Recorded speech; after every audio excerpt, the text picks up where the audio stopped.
ఈరోజు వాక్యము హెబ్రీలకు రాసిన పత్రిక 11వ అధ్యాయం 8 నుండి 11 వచనముల వరకు. అబ్రహాము పిలువబడినప్పుడు విశ్వాసమును బట్టి తాను స్వాస్థ్యముగా పొందనయ్యున్న ప్రదేశమునకు బయలు వెళ్ళెను, మరియు ఎక్కడికి వెళ్ళాలో ఎరుగకే అతను బయలు వెళ్ళెను.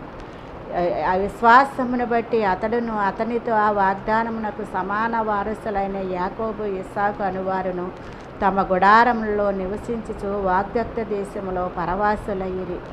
ఏలయనగా దేవుడు దేనికి శిల్పియును నిర్మాణకుడై ఉన్నాడో ఆ పునాదులు గల పట్టణము కొరకు అబ్రహాము ఎదురుచూచుచుండెను. నీతిమంతుల సెక్షన్లో ఉన్న మరో వ్యక్తులు ఎవరంటే అబ్రహాము, ఇస్సాకు, యాకోబులండి. వీరందరూ వాగ్దానములను బట్టి నీతిమంతులుగా తీర్చబడి పరదేశులో నెమ్మది పొందుతూ ఉన్నారు. మరి అబ్రహాము విశ్వాసమును బట్టి ఎక్కడికి వెళ్ళమంటే అక్కడికి వెళ్ళటం